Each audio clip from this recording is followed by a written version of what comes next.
ሕፃኑ ከእናቱ ፊት እያለቀሰ እናቱን የሚያርዱ የሕፃን ጩኸት የማይሰማቸው ሕፃኑን እያስለቀሱ ከአንገቱ መስቀሉን የሚበጥሱ አድጎ እንኳን እምነቱን እስኪመርጥ የማይፈቅዱለት እነዚህ ሰብስበው ሰው የሚያስለቅሱ ክርስቲያኖችን ያላግጡባቸዋል። እያረዱ ቪዲዮ ያነሷቸዋል። በእሳት እያቃጠሉ ቪዲዮ ያነሷቸዋል። እንዲህ ሆኖ ምንም የማይነጋ ነው የሚመስላቸው። ቀን የማያልፍ ጉልበት የማይደክም ዘመን የማይተካ ነው የሚመስላቸው።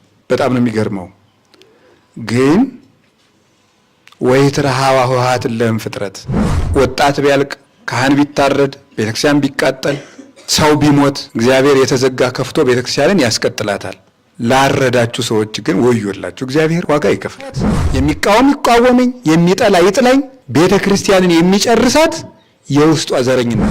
ክርስቲያን ታረደ ተብሎ ይጮሃል። እርስ በርሳችን ግን እኛ የተራረድ ነው አይበልጥም ወይ? እስቲ እግዚአብሔር ያሳያችሁ። ያረዱ ሰዎች 50 ክርስቲያን 100 ክርስቲያን 200 ክርስቲያን ያርዳሉ። ዘረኝነት ግን የሁላችንን ልብ አላረደውም እንዴ? አርዶ እኮ በልቶታል። ወጣት ቢያልቅ ካህን ቢታረድ ቤተክርስቲያን ቢቃጠል ሰው ቢሞት እግዚአብሔር የተዘጋ ከፍቶ ቤተክርስቲያንን ያስቀጥላታል። ላረዳችሁ ሰዎች ግን ወዮላችሁ፣ እግዚአብሔር ዋጋ ይከፍላል። እና የክርስቲያን ደም ስንት ሲፈስ ነው የሚሞላ ጽዋው? አይበቃም ወይ? ምድር የንጉሥ አይደለችም። ምድር የባለስልጣን አይደለችም። ምድር የእግዚአብሔር ነው። ድሃውን እየገለበጥክ ቤቱን እየወረስክ እያፈረስክ ቤት የምትሰራ ሁሉ ያ ምድር የእግዚአብሔር ነው፣ ያንተ አይምሰልህ። ሰውን በመልኩ በዘሩ አፉን በፈታበት በሚናገረው ቋንቋ የምታሰድድ የምትገድል ያ አንተ ቁመህ ወንድምህን የምትገልበት ምድር ያንተ ቋንቋ አይደለም፣ የእግዚአብሔር ነው። ማናችንም ይመለከታል። በዚህ ዘመን ውስጥ የምንገኝ ማናቸውንም ህዝበ ክርስቲያን ይመለከታል። ሁላችንንም፣ ክርስቲያኖችንም፣ መነኮሳትንም፣ ካህናትንም፣ ጳጳሳት፣ ሁሉም ሰው የዘጋው አንዳንድ በር አለው። እንኳን ችግራችን መፍትሄያችን አባልቶ ሊጨርሰን በመፍትሄ ላይ እንኳን አንድ ልብ የለንም። ትናንትን አናስብ፣ ዛሬ ምን እየተደረገ እንደሆነ አይገባን፣ ለነጋ እንዘጋጅና አናቅድ።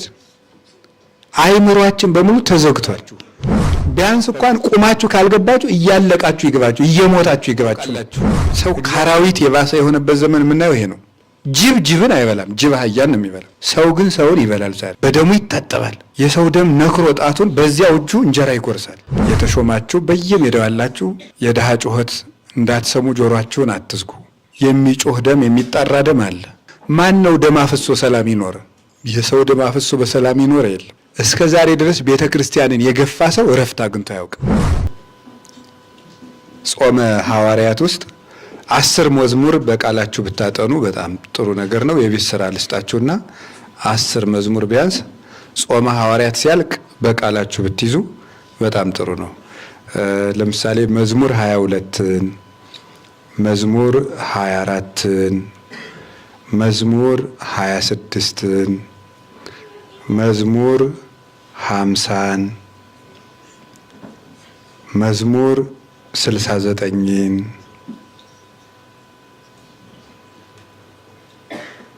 ደግሞ 5 ሳምንት እነግራቸዋለሁ። ዛሬ ስንት ተናገሩ? 5 ሞሉ። 5 ደግሞ ሳምንት እነግራቸዋለሁ። እነዚህን ለዛሬ ሳምንት አጥንቶ የመጣ ሰው 5ቱን እሸልማለሁ። እዚሁ መድረክ ላይ እሸልማለሁ። 5ቱን አጥንቶ ለዛሬ ሳምንት የመጣ ሰው ይሸለማል። ስለዚህ እነዚህን መዝሙራት በቃላችሁ አጥንታችሁ ሲቸግራችሁ ትጸልዩዋቸዋላችሁ። በምን መስፈርት ነው የተመረጡት? መጽሐፈ መነኮሳት በመከራ ጊዜ እንድንጸልያቸው ይሄንን ያዛል። የመከራ ጊዜ መዝሙራት ናቸው።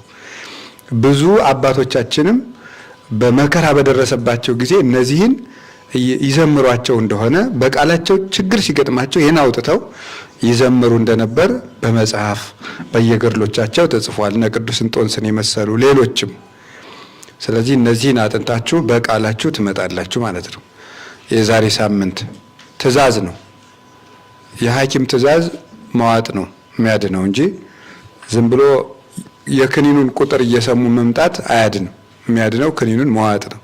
ስለዚህ የዛሬ ሳምንት ይሄን አጥንታችሁ ነው። ደግሞ ቀጣይ ሳምንት ደግሞ ሌላ እንታዘዛለን ማለት ነው። ስለዚህ ጭንቅ በመጣባችሁ ጊዜ ፊት ለፊታችሁ እንኳን ክፉ ነገር ብትመለከቱ እነዚህ ይሄን መዝሙር አውጥታችሁ በቃላችሁ ተዘምሩታላችሁ። እንዲያ ብለን የዳዊት ልጅ ሆይ ማረኝ፣ አምላከ ዳዊት እርዳኝ ብንለው ኢየሱስ ክርስቶስ ፈጥኖ ካለንበት ችግር እኛ በማናውቀው መንገድ ሊያወጣን ይችላል። እኛ በማናውቀው መንገድ ለምሳሌ አንድ ጠላትና አንድ ሰው ፊት ለፊት ቆመው ምንም ሌላ ሰው በሌለበት መሃል እንኳን ሁለት ሰዎች ብቻ አጥቂና ተጠቂ አንድ ላይ ቢቆሙ እግዚአብሔር በእሳት መካከል መንገድ አለው አይደለም? እኔ ካንተ ጋር ነኝ፣ ነበልባለ እሳት ይሄ እያወየከ የሚነደው እሳት አያቃጥልህም፣ አፍላጋት ይሄ እያሰጥሙከ ባህርና ፈሳሾችም አያሰጥሙህም ይላል የሰራዊት ጌታ እግዚአብሔር አለ ነብዩ ኢሳይያስ። እግዚአብሔር እኔ ካንተ ጋር ነኝ፣ ያዕቆብ ሆይ አትፍራ፣ በእሳት መካከል ብትሄድ አያቃጥልህም፣ በባህር መካከል ብትሄድ አያሰጥሙህም ብሎ ይናገራል። እግዚአብሔር በእሳት መካከል መንገድ፣ በማይበል መካከል ጎዳና መቼም የለም አይደል? እግዚአብሔር ግን ከተፈጥሮ በላይ በሆነ መንገድ ማሻገር የሚችል አምላክ ነው፣ ሁሉን ቻይ ነው። ስለዚህ በተፈጥሮ ሕግ ብቻ ሃይማኖት አይሰራም። ከተፈጥሮ ሕግ በላይ ነው የሚሰራው። በሰው ያልተቻሉ ነገሮች ዘይትከሃል በሀበ ሰብእ ይትከሃል በሀበ እግዚአብሔር ብሏል ጌታ በወንጌል። በሰው ዘንድ የማይቻል በእግዚአብሔር ዘንድ ይቻላል።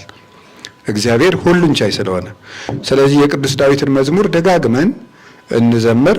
አምላከ ዳዊት ሁላችንንም ይርዳን። ቅዱስ ዳዊትን መዝሙረ ዳዊትን ሲናገር ላለበት ዘመንም ለኋለኛው ዘመንም ለምስጢረ ስጋዌም ለሁሉም የሚረባ የሚጠቅም ምስጢራትን በመንፈስ ቅዱስ መጋቢነት ተናግሯል። ስለዚህ የዛሬው መዝሙር ለጊዜው ታቦተ ጽዮን ከምርኮ ስትመጣ እያየ የዘመረው ነው። በፍልስጤማውያን ታቦተ ጽዮን ተማርካ ነቢዩ ሳሙኤል ሕፃን ሳለ አንደኛ ሳሙኤል ምዕራፍ 4 ከቁጥር 1 ጀምሮ ታሪኩን የምታነቡት ማለት ነው። በአፍኒን እና ፊናስ ዘመን ተማርካ በፍልስጤማውያን ረጅም ዓመታትን ኑራለች። እዚያ ተመልሳ ስትገባ እንግዲህ ዳዊት ከተማይቱን ሰርቶ ቅጽር አጽንቶ ደብረ ጽዮንን አቅንቶ ነበር የሚኖረውና ጠባቂዎች አሉ፣ የመቅደሱም ጠባቂዎች አሉ። እንደዚሁም ደግሞ የከተማይቱ ቅጽርም ጠባቂዎች አሉ። ስለዚህ እናንተ መኳንንት ደጆችን ክፈቱ የሚላቸው የኢየሩሳሌም ደጆች ለእግዚአብሔር ታቦት ወለል ብለው ይከፈቱ። ስለዚህ የመቅደሱ ጠባቂዎች ክፈቱ፣ የመቅደሱ ጠባቂዎችም ክፈቱ፣ የከተማይቱ ጠባቂዎችም ክፈቱ። ቤተ መንግስቱንም ቤተ ክህነቱንም ነው ቅዱስ ዳዊት የሚያዘው። ቅጽር የሚጠብቁ ከቤተ መንግስት የተመደቡ አሉ። እናንተም ለእግዚአብሔር ታቦት በር ክፈቱ። መቅደስ የሚጠብቁትን ሌዋውያን ደግሞ እናንተም ለእግዚአብሔር ታቦት ደጅ ክፈቱ። ምን መጣና ነው ደጅ የምትከፍት? ወይትረሃዋ ኆኃት እለ እምፍጥረት፣ የዘላለም ደጆችም ይከፈቱ። እለ እምፍጥረት የሚለውን ግዙ ዕብራይስጡ የዘላለም በሚል ቃል ነው ተክቶ የዘላለም ደጆች ይከፈቱ ነው የሚለው። አማርኛው መጽሐፍ ቅዱስም እንዲሁ ፈቶታል። ጥሩ ነው፣ ከዕብራይስጡ ጋር አስማምቶ። እለ እምፍጥረት የሚለው የግዕዙ አብሮ ከዕብራይስጡ የዘላለም ተብሎ ነው የሚፈታው። የዘላለም ማለት ዘላለም በመጽሐፍ ቅዱስ በጣም ብዙ ፍቾች ነው ያሉት። ዘላለም የሚለው ብዙ አይነት ዘላለም አለ በመጽሐፍ ቅዱስ አፈታት። ለምሳሌ እግዚአብሔርን የዘላለም አምላክ ስንለው ጥንት አስገኝ እና ፍጻሜ የሌለው አልፋ ኦሜጋ ማለታችን ነው። መጀመሪያና መጨረሻ የሌለው ይባላል። እግዚአብሔር ዘላለም ሲባል ይሄ ነው። አምላክ ዘላለም ቀዳሚ ወዳህሪ ዘአልብ ከጥንት ወይ ተፍጻሜት። ስለዚህ ይሄ መጀመሪያና መጨረሻ የሌለው ዘላለም ይባላል። መጀመሪያ ያለው መጨረሻ የሌለው ዘላለም አለ። ለምሳሌ መላእክትና የሰው ልጆች መጀመሪያ ያላቸው መጨረሻ ግን የላቸውም፣ ዘላለም ይኖራሉ። ይሄም ዘላለም ነው። ሶስተኛ ደግሞ ዘላለም ማለት ረጅም ጊዜ ማለት ነው። በመጽሐፍ ቅዱስ ዘለዓለም ሲባል ረጅም ጊዜ፣ ለምሳሌ ለዘላለም ቅጥሮችሽን አጸናለሁ ሲላት ኢየሩሳሌምን ለረጅም ጊዜ ማለት ነው፣ ለብዙ ዘመን ማለት ነው። ስለዚህ ረጅም ዘላለም ተብሎ ሲገኝ እንደሱ ተብሎ ይተረጎማል፣ እንደየአውዱ ይፈታል። ከዚህ የተነሳ የዘላለም ደጆች የሚላቸው ይከፈታል ተብሎ የማይታሰብ ይደረጋል ተብሎ የማይታሰብ ነገር ሲደረግ ነው የዘላለም ደጅ የሚለው። በቃ የተዘጋ ነገር አይሆንም የተባለን ነገር ነው በዚህ አንቀጽ የሚነግረው። መዝሙር 23 ላይ የዘላለም ደጆች የተባሉት አይሆንም የተባሉት ይሄ እኮ በአራት ነጥብ ተዘግቷል የሚባል ነገር ነው። አይሆንም የተባሉ ነገሮች ናቸው የዘላለም ደጆች የሚላቸው። በኋላ እናመጣቸዋለን ምን ማለት እንደሆኑ እነማን እንደሆነ የዘላለም ደጆች የሚላቸው። አይሆንም የተባለ ነገር በእግዚአብሔር ይከፈታል ነው። ሰው የዘጋው ነገር በእግዚአብሔር ይከፈታል። በሰው አይቻልም የተባለ ነገር ነው የዘላለም ደጆች የሚባሉት። የዘላለም ደጆች የሚላቸው ለዚህ ነው። በቃ ፈጽሞ ያለቀ ነገር፣ ቁርጥ ድርስ ነገር፣ የተመተረ ነገር ማለት ነው። እንደሱ ያለው የዘላለም ደጅ ይባላል። ስለዚህ ወይባ ንጉሠ ስብሐት የክብር ንጉሥም ይግባ ይላል። የክብር ንጉሥ የሚለው እግዚአብሔርን ነው። የክብር ንጉሥ የሚለው እግዚአብሔርን ነው። መኑ ውእቱ ንጉሠ ስብሐት፣ እንደው ማን መጣና ነው እነዚህ ደጆች የሚከፈቱት ሲባል አይሆንም የተባለን ነገር የሚያደርግ የክብር ንጉሥ እግዚአብሔር እግዚአ ኃያላን ውእቱ ዝንቱ ንጉሠ ስብሐት። አይሆኑም የተባሉ ነገሮችን የሚያደርግ አይደረጉም የተባሉ ነገሮችን የሚፈጽም ያለቁ ነገሮችን የሚያስቀጥል የኃያላን መላእክት ፈጣሪ እግዚአብሔር ነው እንጂ ሌላ ምን ይሆናል? ማን ይሆናል ብሎ ይመልስላቸዋል። ስለዚህ የክብር ንጉሥ እግዚአብሔር ነው እያለ ዳዊት ራሱ ንጉሥ ነው እኮ፣ ግን የክብር ንጉሥ እግዚአብሔር ነው። የምድር ንጉሥ ክብሩ እግዚአብሔር ካልሆነ በስተቀር ክብር የለውም። የክብር ንጉሥ እግዚአብሔር ነው። ታቦቱ ሲገባ እግዚአብሔር በታቦቱ ላይ ይገባል። ስለዚህ የክብር ንጉሥ ይግባ የሚለው ታቦቱ ሲገባ በታቦቱ ላይ ያደረው እግዚአብሔር ስለሚገባ ነው።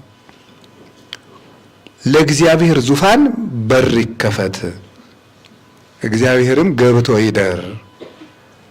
እኛ እንኳን ሟቾቹ መንበር ኑሮን ለእኛ በር ይዘጋል ይከፈትልናል። ለክብር ንጉሥ ለእግዚአብሔርማ እንዴት በር አይከፈትም ይላል እና እግዚአብሔርን የክብር ንጉሥ ያለው የባህሪ ክቡር ስለሆነ ነው። ፍጡር ግን የክብር ንጉሥ አይባልም። ክብሩን ከአፋ ያገኘው ነው። እግዚአብሔር የሰጠው ነው። ሰዎች ያከበሩት ነው። ዘውዱን አንጥረኛ ሰርቶለት ነው። በትረ ወርቁን አንጥረኛ ሰርቶለት ነው። ካባ ላንቃውን ባለሙያዎችን የሰሩት ሐር የፈተዱለት ባለሙያዎች ናቸው። የወርቅ ምንጣፍ የሰሩለት ባለሙያዎች ናቸው። በወርቅ የተንቆጠቆጠ መንበር አዳራሽ የሰሩለት ሰዎች ናቸው። ስለዚህ የንጉሥ ክብር በሰው እጅ ነው። አጨብጭቦ የሾመ አጨብጭቦ ይሽረዋል። ወዶ የሾመው ጠልቶ ይሽረዋል። ስለዚህ ከሰው የተገኘ ክብር መልሶ በሰው ይወሰዳል። እግዚአብሔር ግን ከማንም ክብርን ያልተቀበለ የባህሪ ንጉሥ ስለሆነ የክብር ንጉሥ የሚባለው እግዚአብሔር ነው። ክብሩ የማይለወጥ የሚያከብረው ቢጠፋ ክብር የማይቀርበት፣ የሚያከብረው ቢበዛ ክብር የማይጨመርለት ክብሩ የራሱ የሆነ ክቡር እግዚአብሔር ነው። የክብር ንጉሥ እግዚአብሔር ይግባ። እግዚአብሔር ሲገባ ሰዎች ሁሉ በእግዚአብሔር ይከብራሉ እና ቅዱስ ዳዊት በኋላ ታቦተ ጽዮን ከመጣች በኋላ ሁለተኛ ሳሙኤል ምዕራፍ 6 ላይ እንደምናነበው ክብሩን ጥሎ ዳዊት የቤተ መንግስቱን ልብስ ሁሉ አውልቆ እንደ እብድ ሲዘል የነበር ክብሩ እግዚአብሔር ስለሆነ ነው። ክብሩ እግዚአብሔር ስለሆነ የሚያስከብረውን ልብሱን ሁሉ ጥሎ ነው የዘመረው። የኔ ክብር እግዚአብሔር ነው ብሎ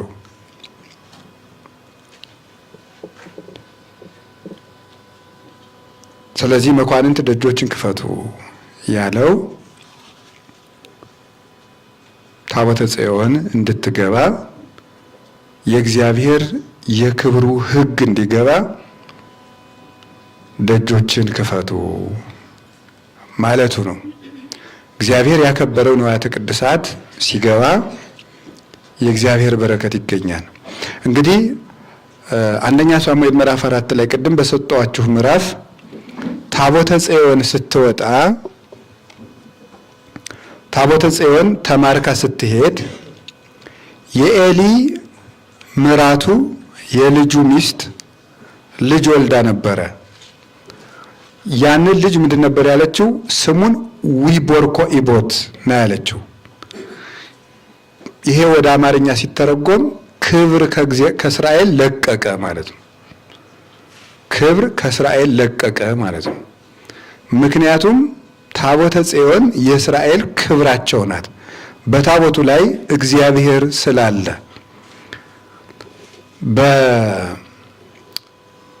በትንቢተ ኤርምያስ ምዕራፍ 2 ላይ ቁጥር 1 ጀምሮ ቁጥር 11 ላይ በተለይ ስትሄዱ ሕዝቤ ክብሩን ለማይረባ ነገር ለቀቀ ይላል።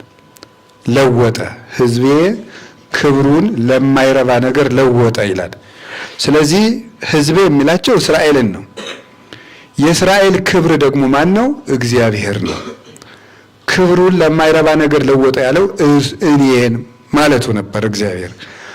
አሁን አንደኛ ሳሙኤል ምዕራፍ 4 ላይ የኤሊ ሴት ምራቱ ለልጇ ክብር ከእስራኤል ለቀቀ ያለችው ታቦተ ጽዮን በመማረኳን ከሰማች በኋላ ነው።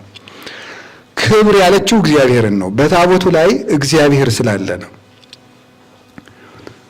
በታቦቱ ላይ እግዚአብሔር ስላለ የእግዚአብሔር ታቦት ስትማረክ የእግዚአብሔር ክብር ከታቦቱ ጋር ከእስራኤል ይለቃል ማለት ነው። የእግዚአብሔር ክብር ሲጎላቸው ታቦቱን በመሸከማቸው ሕዝብ ያከብራቸው ይሰገድላቸው የነበሩ ካህናት እንደምን አምንቴ በየሜዳው እየተደፉ ወደቁ፣ ሞቱ ማለት ነው። የሜዳ አራቱ ነው ቀሩ። ምክንያቱሳ ክብራቸው እግዚአብሔር ስለሆነ በታቦቱ ላይ የሚያድረው እግዚአብሔር ክብራቸው ስለሆነ ክብር ከእስራኤል ለቀቀ ተባለ። መጀመሪያም ራሱ ሕዝቤ ክብሩን ተወ ብሎ ያንን ክብር ደግሞ ሲናገር ምንድነው ያለው? ሕዝቤ ክብሩን ለማይረባ ነገር ለወጠ ካለ በኋላ እግዚአብሔር ምንድነው ያ ክብራቸው ምንድነው ብለን ስንጠይቀው ወሃደጉን ይኪያየ አዘቅተ ማየ ሕይወት ወከረዩ ካልአተ አዘቃተ ንጹፋተ የሕይወት ውሃ የምሆን እኔን ተውኝ፣ ውሃ የማይገኝባቸው ሌሎች ምንጮችንም ቆፈሩ ይላል። ስለዚህ ክብር ብሎ የጠራው እግዚአብሔር እሱን ነው ማለት ነው። የእስራኤል ክብራቸው እግዚአብሔር ነው። የሚያዋርዳቸውም እግዚአብሔርን መልቀቅ ነው። ስትሄድ ክብር ከእስራኤል ለቀቀ አለ። አሁን ስትመጣ ደግሞ ዳዊት ምን አለ? የክብር ንጉሥ ይግባ አለ። ለቆ የነበረው የክብር ንጉሥ እግዚአብሔር በታቦቱ በኩል ይግባ ማለት ነው። እስራኤል ድል ሲነሱ ሲሸነፉ የነበሩት የእግዚአብሔር ክብር ሲጎላቸው ነው። የእግዚአብሔር ክብር ሲጎላቸው ይሸነፋሉ። የእግዚአብሔር ክብር አብሯቸው ሲሆን ግን በወንዝ ፊት ግርማ አላቸው። የእግዚአብሔር ባሪያ ሙሴ በባህሩ ፊት ለፊት በቆመ ጊዜ ባህር ሸሽታ ተከፍላለች። ኢያሱ ፊቷ ላይ በቆመ ጊዜ ተከፍላለች። ምን ጊዜም እግዚአብሔር አብሯቸው በቆመ ቁጥር ፍጥረታት ሁሉ ያከብሯቸው ነበረ። የእግዚአብሔር ክብር በታቦቱ ላይ ሲኖር በመቅደሱ ላይ የእግዚአብሔር ክብር ባደረ ጊዜ ማለት ነው።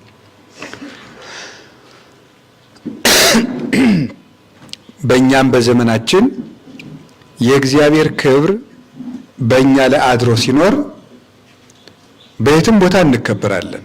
በታቦት ላይ፣ በቤተ ክርስቲያን ላይ፣ በንዋያተ ቅድሳት ላይ፣ ይልቁንም ዛሬ የእግዚአብሔር ታቦት የምንባለው በእኛ ሰውነት ላይ እግዚአብሔር ባደረ ጊዜ በየቦታው ይዘመርልናል።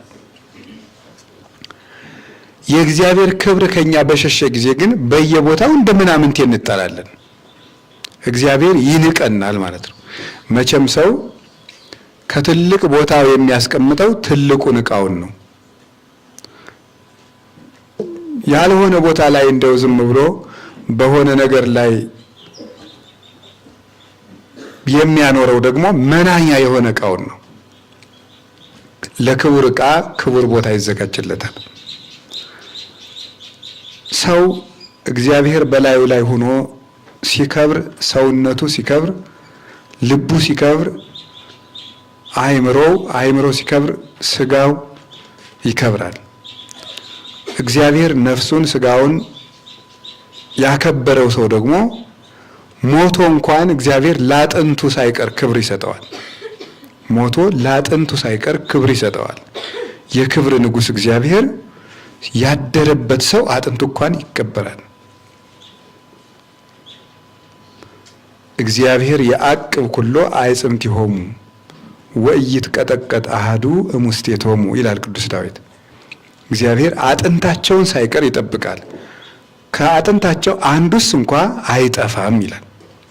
እግዚአብሔር ሰዎችን ሲያከብራቸው በነፍስ ያከብራቸዋል፣ በስጋ ያከብራቸዋል። እነሱ ያረፉበትን አፈር እንኳን ያከብራል። ያረፉበትን አፈር መቃብራቸውን ያከብራል። እግዚአብሔር አፈሩን ይቀድሰዋል። የእግዚአብሔር ነቢይ ያረፈበት ቦታ አፈሩ ተከብሮ በዚያ የሞተው ሰው እንኳን ከሞተ በኋላ በአጥንቱ ረድቶታል። ከሞተ በኋላ በመጽሐፍ እንደተጻፈልን እና የክብር ንጉሥ ይግባ ያለው የክብር ንጉሥ እግዚአብሔር ነው። እግዚአብሔር ሰማያትን ቀድሶ አክብሯል። ሰው መላእክትን አክብሯል። ሰዎችን ባሪያው በመልኩ አክብሯል። ከዚያ በኋላ ወዳጆቹን እየመረጠ አክብሯል። እግዚአብሔር ከነካው አፈር ይከብራል፣ ሀገር ይከብራል። አሁን ኢየሩሳሌም የምትባል ከነዓን የምትባል ሀገር እኮ በቃ ሄዶ ላያት ሰው ኢየሩሳሌም ወንዟም ወንዝ ነው፣ አፈሯም አፈር ነው፣ ዛፏም ዛፍ ነው፣ አየሯም አየር ነው፣ ኦክሲጅኑም ኦክሲጅን ነው፣ ውሃም ውሃ ነው። የእግዚአብሔር ዓይን ሲያርፍበት ግን ሀገር ከሀገር ይበልጣል። ሀገር በእግዚአብሔር ይከብራል። የምድር እምብርት ያሰኛት እግዚአብሔር ቢያያት እንጂ የሚበልጧት የለመለሙ የሜሶፖታሚያ ከተሞች አሉ። በልምላሜ የሚበልጧት ኢየሩሳሌምን እግዚአብሔር ሲነካው አፈር ክቡር ነው። እግዚአብሔር ሲያድርበት እንጨት ክቡር ነው። የግራሩን እንጨት አክብሮ ነው እግዚአብሔር ደመና አልብሶ ብርሃን አጎናጽፎ ታቦት አድርጎ ሲያስከብረው የኖረው። እግዚአብሔር ሲያከብር ባሪያ ጌታ ይሆናል። ወራዳው ይከብራል። መናኛው ትልቅ ይሆናል። ትልቁ ትንሽ ሆኖ ትንሹ ትልቅ ይሆናል። በግ ጠባቂው ዳዊት ንጉሥ ሆኖ ታላላቅ ወንድሞቹ ከሱ በታች እንደሆኑ ማለት ነው። እግዚአብሔር ሲያከብር ነው። እግዚአብሔር ሲያከብረው ውሃ ጠጅ ይሆናል። እንደምታውቁት ውሃ ጠጅ ይሆናል። አፈር እምነት ይሆናል።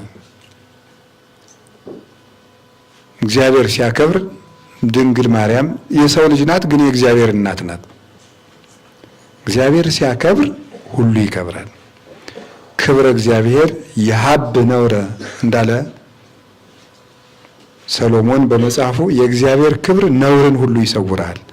በመጽሐፈ ተግሳጽ ምዕራፍ 1 ላይ ሲናገር የእግዚአብሔር ክብር ነውርን ሁሉ ይሰውራል ሲል ምን ማለቱን ነው? ነውረኛ ሰው በንስሐ ከብሮ ትልቅ ሰው ሆኖ በእግዚአብሔር ፊት ይቆማል ንስሐ ሲገባ። እና የእግዚአብሔር ክብር መድኃኒት ነው። የሰው ልጅ ግርማው እግዚአብሔር ነው። ያን የሚመለከት ነው።